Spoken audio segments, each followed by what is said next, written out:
Қайырлы күн баршаңызға достар, сіздермен Мөлдір. Бүгін мен сіздермен ыстық салаттардың өзімнің ең сүйікті салатымның бірі мясо по-тайскийдің дайындалу жолымен бөлісетін боламын. Бұл салаттың түрі тура ресторандағыдай әрі дәмі өте керемет болып шығады. Олай болса, менің арнамнан алыстамай видеоны соңына дейін көріп шығыңыздар. Бізге қажетті заттар: қара кесек ет, тәтті бұрыш, сәбіз, қияр және қалауыңызша сарымсақ. Ең алдымен етімізді жақсылап жуып аламыз да жіңішке әрі ұзынша етіп барлығын турап шығатын боламыз. Міне осылай ұзынша болуы тиіс. Етімізді турап болған соң үстіне соя тұздығын құйып жарты сағатқа қалдырамыз. Соя тұздығы етке жақсы дәм береді әрі жұмсартып тез пісіруге көмегін тигізеді. Жарты сағат уақыт өткен соң етті табада қызып тұрған майға жақсылап қуырып алатын боламыз. Бұл жерде етіміз толығымен қоңыр түске енгенде баяу отта бетін жауып, өз сөлінде 35-40 минут толықтай пісіреміз. Етіміз пісіп жатқан уақытта көкөністерімізді дайындайтын боламыз.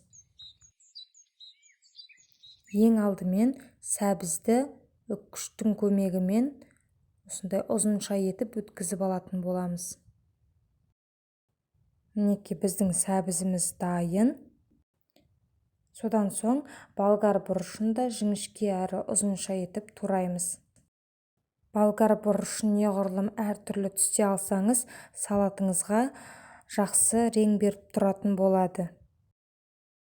Кейіннен қиярды да дәл видеодағыдай ортасынан бірнеше бөліктерге бөліп, ұзынша етіп турап шығатын боламыз. Мінекей біздің көкөністеріміз дайын. Енді осы уақытта сарымсағымызды үккіштің ұсақ көзінен өткізіп, не болмаса ұсақ етіп турап, пісіп жатқан етіміздің үстіне салып, тұздаймыз. Бұл жерде етке тұзды көп қоспағандарыңыз дұрыс. Себебі соя тұздығы етке ащылау дәм береді және кейбір кісілер етті көп тұздауы мүмкін.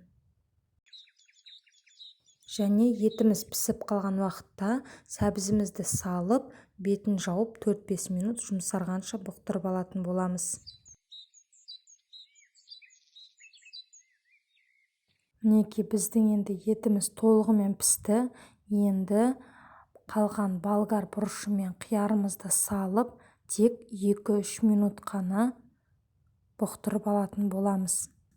Одан артық ұстамаңыздар, себебі бұл салатта біздің қиярымыз бен тәтті бұрышымыз күтірлеп тұруы тиіс. Мінекей осындай аз уақыттың ішінде біздің салатымыз дайын болды. Бұл салатты ыстықтай да, суық күйінде де ұсынсаңыздар болады. Тойымды әрі дастарханыңыздың сәнін келтіретін бұл салат келген қонақтарыңыздың көңілінен шығатынына сенімдімін.